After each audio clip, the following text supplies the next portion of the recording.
La TVT au cœur de l'information.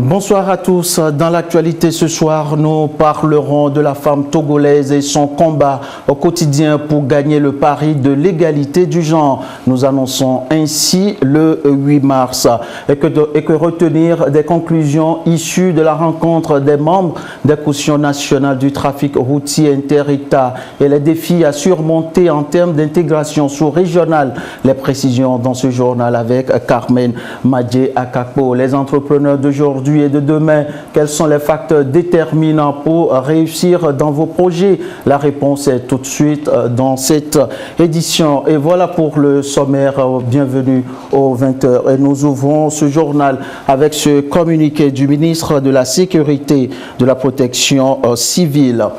Pour faire suite au communiqué du ministre de l'Administration territoriale, de la décentralisation et des collectivités locales en date du 27 février 2020 relatif au caractère illégal de l'appel à une manifestation des rues véhiculée sur les réseaux sociaux par Monseigneur Podro et M. Agbeyome Kodjo, prévu pour ce vendredi 28 février, les forces de l'ordre ont, dans l'exécution de leur mission régalienne, pris de mesures appropriées pour, d'une part, préserver l'ordre public et garantir la libre circulation des personnes et des biens sur toute l'étendue du territoire national et, d'autre part, protéger les premiers responsables de la dynamique, Monseigneur Podro. À cet effet, des dispositifs légers de sécurité ont été mis en place au domicile de Monseigneur Podro et M. Agbeyome Kodjo aux fins de leur sécurité. De même, un autre dispositif de sécurité a été prépositionné dans les parages du bas-fond du collège Saint-Joseph à Lomé et une cinquantaine de jeunes se sont présentés aux environs de 13 heures. Ces derniers ont été priés de quitter les lieux et les plus récalcitrants ont été dispersés sans incident.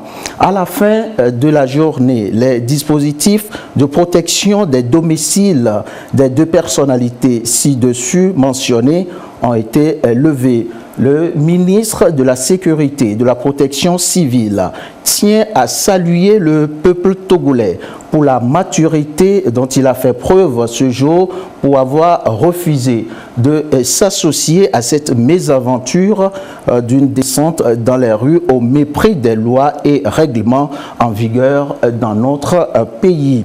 Il invite par ailleurs l'ensemble des acteurs politiques à s'inscrire résolument dans la voie de la légalité et rassure toute la population que les mesures appropriées seront toujours prises pour préserver la paix et la sécurité sur toute l'étendue du territoire national. Et le communiqué est signé du général de brigade Damhan Yark. Le 8 mars, la journée internationale de la femme, c'est dans quelques jours. Et déjà, les femmes togolaises se mobilisent pour donner un cachet spécial à l'édition 2020 et le compte-rendu de la rencontre de ce matin avec Marie-Ken Abeta et Abidenia Simbi. Elles s'apprêtent à célébrer leur journée le 8 mars prochain. Les femmes togolaises, constituées en association, réfléchissent et débattent sur le thème de l'année. Je suis de la génération égalité, levez-vous pour les droits des femmes. Une question d'actualité qui a aujourd'hui le mérite d'être revisitée. L'édition 2020 porte un effigie particulier. La rencontre de ce jour s'inscrit dans le cadre de la célébration du 25e anniversaire de l'adoption de la déclaration et du programme d'action de Beijing qui a été adopté en 1995 à la 4e conférence mondiale. Donc c'est au cours de cette conférence que cette conférence a lancé un appel afin qu'il y ait plus de mobilisation, hommes et femmes, pour plus d'activités en faveur de l'égalité homme-femme. Si plusieurs actions sont menées au Togo pour assurer aux femmes cette autonomisation, des défis restent encore à surmonter. Les efforts accomplis pour permettre à la gente féminine de s'épanouir sur tous les plans et de participer valablement et efficacement au développement de la nation ne sont pas des moindres, mais des défis énormes et persistants liés à des facteurs socio-culturels et institutionnels, entre autres, ont mis à rudes épreuves l'atteinte des résultats escomptés. Ainsi, le constat quant aux avancées en la matière au niveau national reste similaire à la situation globale au niveau international. La Journée internationale des femmes a des origines lointaines. Elle remonte aux luttes féministes menées sur les continents européens et américains au tournant du XXe siècle pour obtenir le droit de vote pour les femmes.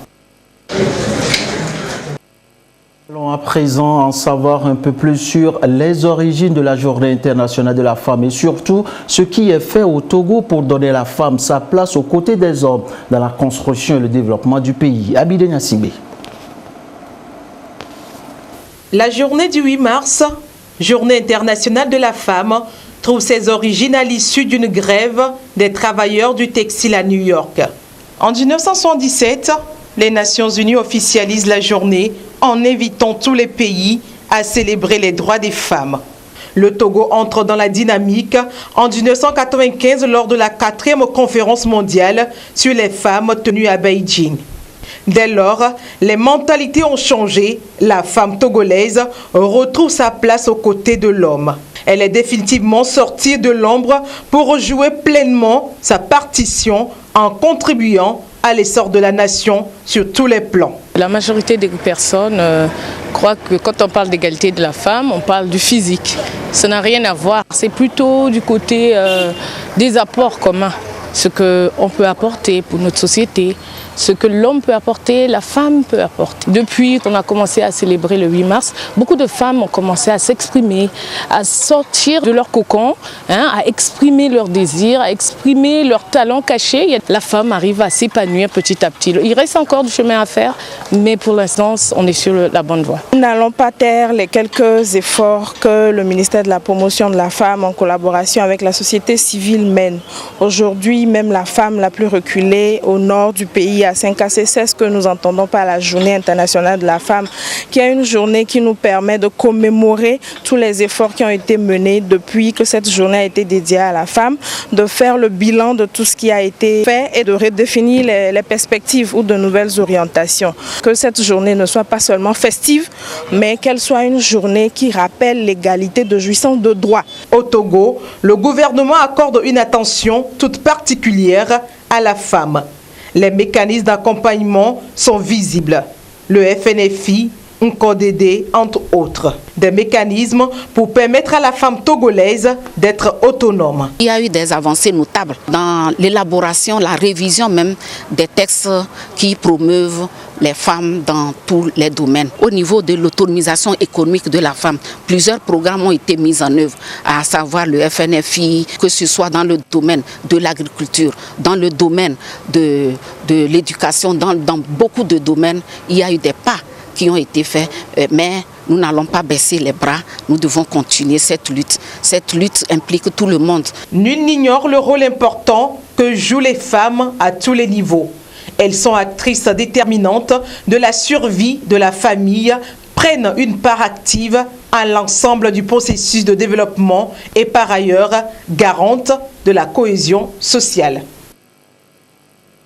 Le Togo se classe parmi les nations les plus protectrices de l'égalité de chances entre hommes et femmes, selon le rapport 2020 de la Banque mondiale sur les femmes, l'entreprise et le droit. Le Togo est classé sur son 3e rang sur 190 pays évalués au monde. Quels sont alors les domaines dans lesquels le pays a excellé? Les performances réalisées qui ont fait du Togo le 2e pays en Afrique l'Afrique subsaharienne a concédé plus de lois à l'inclusion socio-économique de la femme.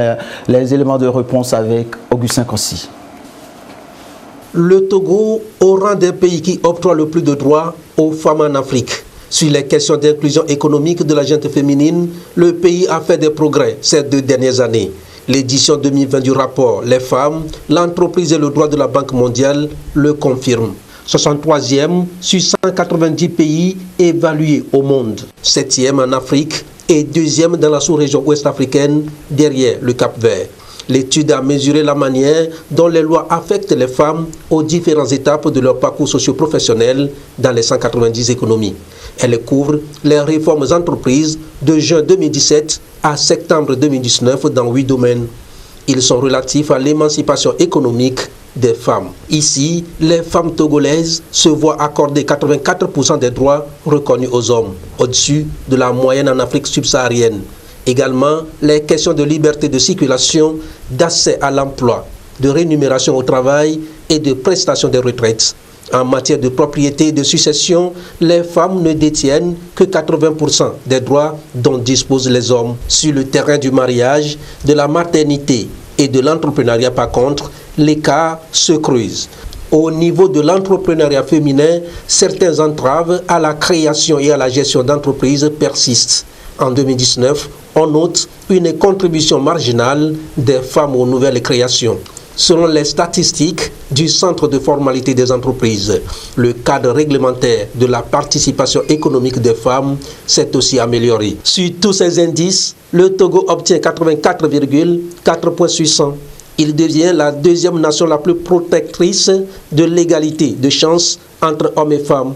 Des performances que les plus hautes autorités togolaises entendent renforcer dans les 5 prochaines années afin que la femme togolaise joue pleinement son rôle dans la construction d'une nation forte et prospère.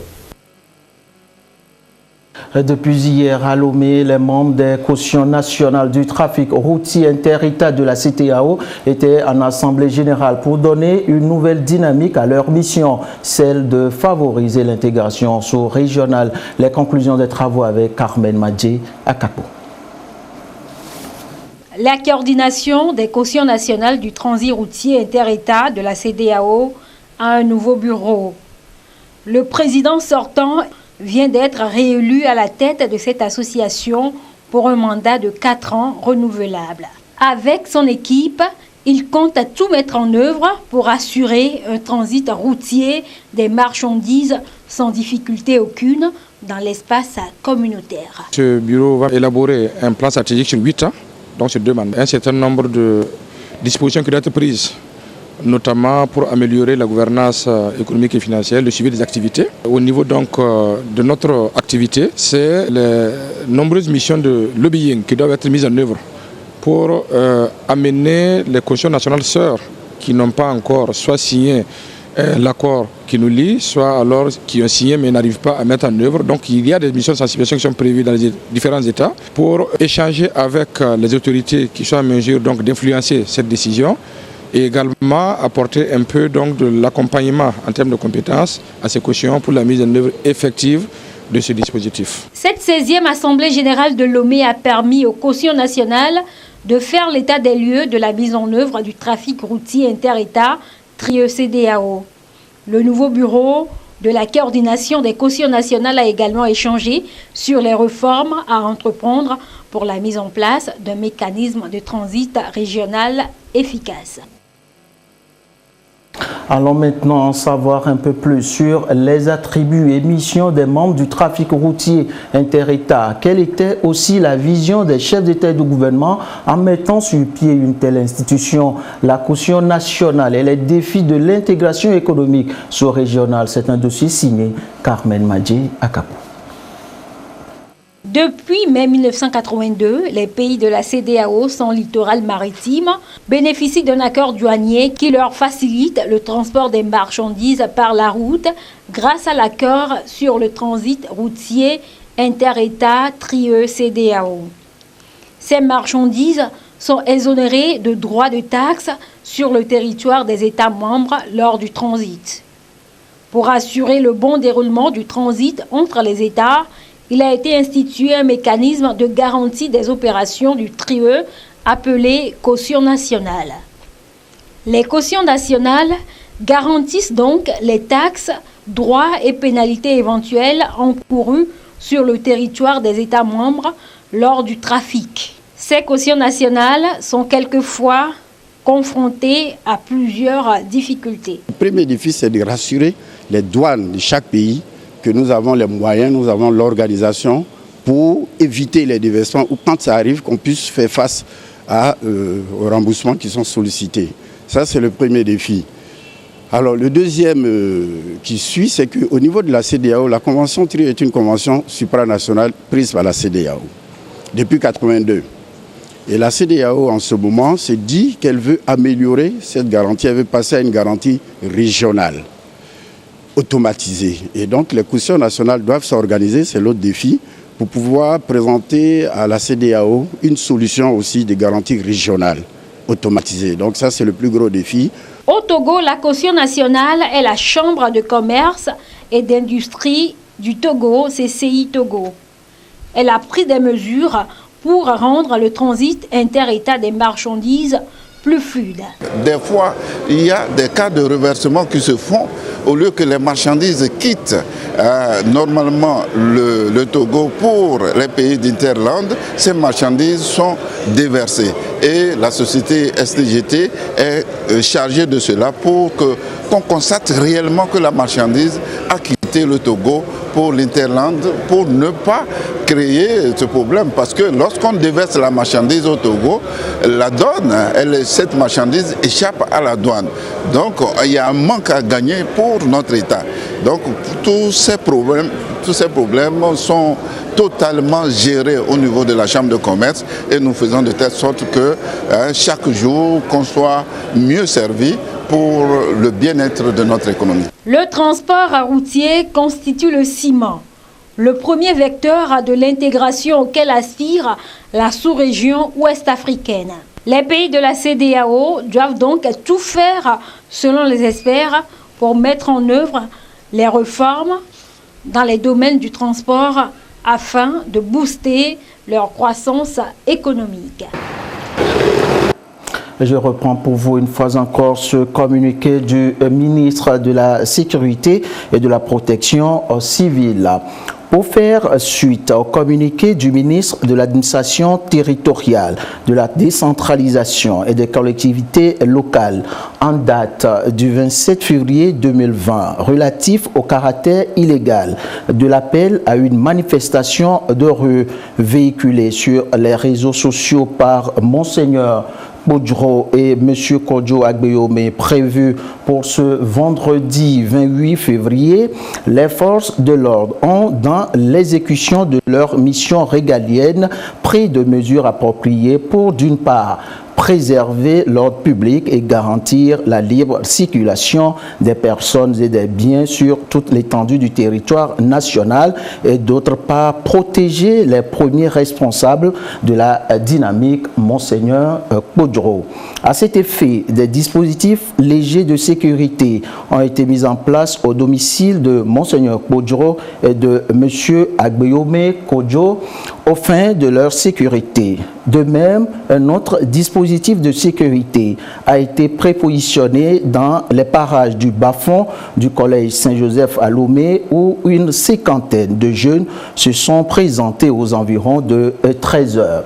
Ces derniers ont été priés de quitter les lieux et les plus récalcitrants ont été dispersés sans incident. À la fin de la journée, les dispositifs de protection des domiciles des deux personnalités ci-dessus mentionnées ont été levés. Le ministre de la Sécurité et de la Protection civile tient à saluer le peuple togolais pour la maturité dont il a fait preuve ce jour pour avoir refusé de s'associer à cette mésaventure d'une descente dans les rues au mépris des lois et règlements en vigueur dans notre pays. Il invite par ailleurs l'ensemble des acteurs politiques à s'inscrire résolument dans la voie de la légalité et rassure toute la population que les mesures appropriées seront toujours prises pour préserver la paix et la sécurité sur toute l'étendue du territoire national. Et le communiqué est signé du général de brigade Damian Yark. Le management des entreprises et du personnel face aux exigences de l'heure, un forum des directeurs des ressources humaines et des chefs d'entreprise s'est ouvert à cet effet ce matin avec pour objectif de définir les bases d'une collaboration parfaite au sein d'une entreprise. Le résumé de la rencontre avec Solange Amandé et Sonia Minipo. Avec le second panel. Face aux étudiants de l'École supérieure d'audit et de management ESAM, des chefs d'entreprise et des directeurs des ressources humaines. Au cœur des échanges, la question de la productivité et de l'efficacité de l'employé ou du collaborateur au sein de l'entreprise. Il s'agit d'outiller ces apprenants sur les principes et les valeurs pouvant faire d'eux de meilleurs collaborateurs des entreprises de demain. Nous pensons qu'une gouvernance d'entreprise axée sur les valeurs, nous avons évoqué en tête de valeur la vérité et l'intégrité, une entreprise au sein de laquelle on peut faire confiance aux collaborateurs parce qu'ils sont transparents, parce que le leader est transparent avec les collaborateurs. Il y a une paix sociale dans l'entreprise, il y a une quiétude qui fait que l'entreprise ne peut que donner le meilleur d'elle-même. J'ai retenu en fait qu'on doit en fait apprendre à apprendre. Il faut apprendre à apprendre. C'est vraiment une clé essentielle qui pourra nous aider à créer ou bien à nous former en fait pour le monde de demain. C'est un monde qui sera compétitif. Il faut vraiment être audacieux, être créatif, savoir innover, impacter en fait les employeurs. Ce que j'ai retenu de ce forum, ils ont mis l'accent sur l'éthique et l'équité, les valeurs même de base. Et cette valeur-là commence avec l'éducation qu'on nous implique à la maison. Et si on fausse déjà les bases, je ne pense pas qu'on pourra faire quoi que ce soit au niveau de l'entreprise. Faire de ces étudiants des hommes capables d'apporter une plus-value à la société, l'École supérieure d'audit et de management ESAM s'y emploie depuis quelques années. Une entreprise n'est pas statique, une entreprise évolue, une entreprise avance, une entreprise se transforme. Donc si l'entreprise se transforme, mais les collaborateurs qu'on lui donne ne sont pas adaptés, il y a une inadéquation quelque part. Nous voulons qu'il y ait une transversalité au niveau du savoir et de la connaissance. Il est bon ton de pouvoir prospérer, de se dire, ok, qu'est-ce qui va se passer dans 5 ans, dans 10 ans, comment les entreprises qui vont accueillir nos élèves et comment elles-mêmes se caractériseraient-elles, comment elles peuvent se positionner, quelle sera leur valeur, quelle serait la valeur intrinsèque de la société et quel serait le modèle économique et de quels collaborateurs ont-ils besoin durant ces périodes. Ce forum se veut avant-gardiste en termes de productivité et de l'efficacité des employés en vue de faire converger les attentes des entreprises de demain avec celles de leurs collaborateurs. La suite de cette édition après la présidentielle du 22 février dernier au Togo et les résultats proclamés par la CENI, le nouveau droit de l'homme Togo, une organisation de la société civile, se prononce sur le scrutin qu'elle trouve d'ailleurs libre, démocratique et transparent. Et c'est au cours d'un point de presse animé cet après-midi. Ramdan Bassina. L'association Nouveau Droit de l'Homme, NDH, une organisation de la société civile, a mené une mission d'observation lors de la présidentielle du 22 février dernier. Sur le terrain, NDH a déployé une 60aine d'observateurs dans 2 préfectures, Golf et Aguanivé. Sur 9000 bureaux de vote, nous avons fait 994. 10%, c'est quand même un échantillon. Et sur ces 10%, je peux avouer que le processus est acceptable. Nous pouvons affirmer pour la première fois que les écueils rencontrés les années précédentes ne sont plus visibles sur le terrain. Il y a eu évolution. L'association Nouveau Droit de l'Homme se félicite dans l'ensemble de la bonne tenue de la présidentielle du 22 février 2020. Elle formule par la même occasion des recommandations. Pour elle, chaque acteur politique doit œuvrer à la préservation de la paix. L'association Nouveau Droit de l'Homme se félicite dans l'ensemble de la bonne tenue de la présidentielle du 22 février 2020. Elle formule par la même occasion des recommandations. Pour elle, chaque acteur politique doit œuvrer à la préservation de la paix par la formation des militants. Enfin, Nouveau Droit de l'Homme demande à chaque Togolais de privilégier la voie du dialogue, gage de la cohésion nationale. Les étudiants des écoles et facultés des sciences des universités publiques du Togo reçoivent des prix d'excellence et de mérite, une manière d'encourager tout un chacun à l'amour des études scientifiques. Sandra Ziagbe. L'éducation de la jeune fille et la culture de l'excellence mise en valeur par le couronnement des jeunes filles les plus méritantes des écoles scientifiques et des universités publiques du Togo. Un moment d'échange, de partage et d'encouragement. Je suis vraiment heureuse de l'avoir reçu et de même que toutes mes autres camarades aussi. J'encourage beaucoup d'autres filles à embrasser les séries scientifiques, à laisser le préjugé du fait que les filles sont faites pour les séries littéraires. Parce que non, les filles aussi peuvent faire les séries scientifiques. Revoir ces boursières pour servir le pays pour son développement reste une préoccupation pour l'association des femmes cadres. Les filles qui sont dans le domaine scientifique ont besoin de soutien de leurs aînés et c'est ce que nous avons fait depuis 5 ans et nous avons remarqué que parfois lorsqu'on les aide, on les accompagne à avoir des bourses pour aller à l'extérieur, il y en a qui ne reviennent pas au pays pour le servir. Nous faisons des efforts pour essayer de les convaincre afin qu'elles puissent revenir pour servir le pays. Nous constituons environ 20% du personnel enseignant-chercheur. Il va falloir corriger cette inégalité. Ces lauréates primées sont issues de 9 filières des écoles et facultés scientifiques du Togo. L'Union des femmes cadres du Togo, UFCA Togo, est une association composée de femmes cadres. Elle œuvre pour l'épanouissement de la femme cadre et encourage les études supérieures des jeunes filles. À Kara, des élèves en classe d'examen, eux, viennent de bénéficier d'une carte d'identité nationale, un geste de l'association Tous pour l'Union. La cérémonie de remise avec Nestor Mouzou. Tous les élèves du secondaire en classe d'examen dans les établissements scolaires de la préfecture d'Assoli se sont vus octroyer la carte scolaire. Il en est de même pour ceux des autres préfectures. Sans ce document, il est impossible à un candidat d'accéder à la salle d'examen pour composer.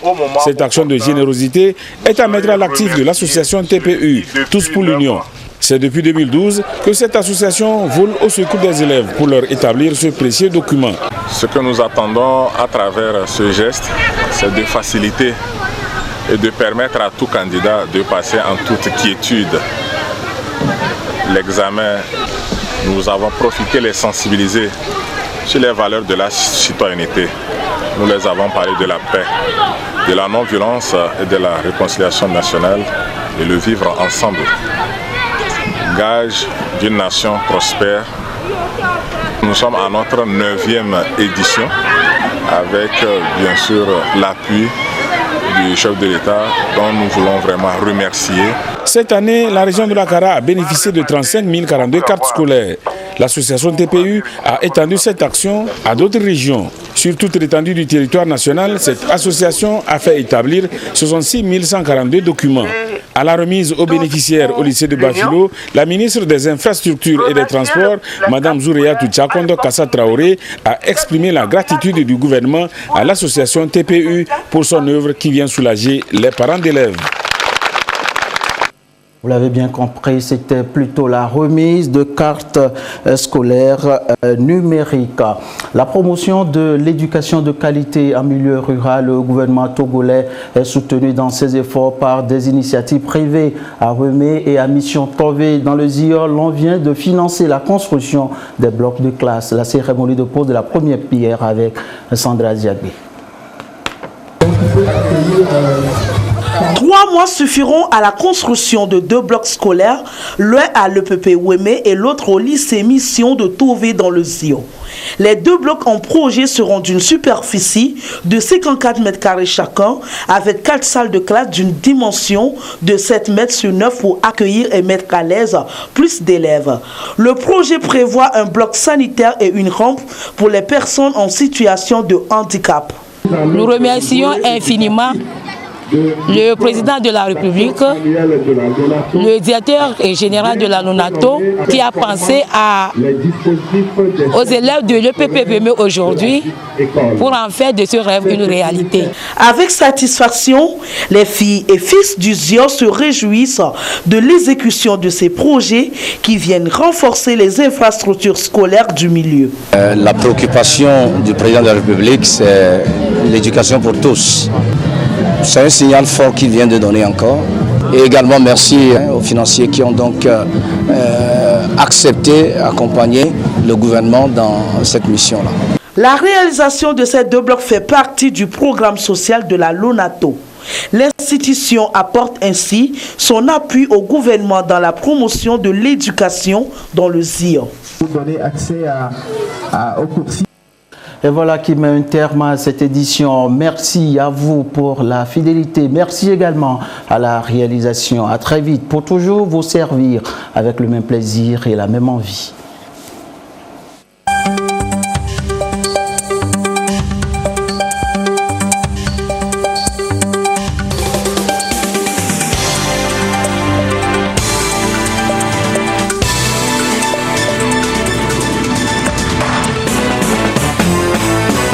La TVT au cœur de l'information.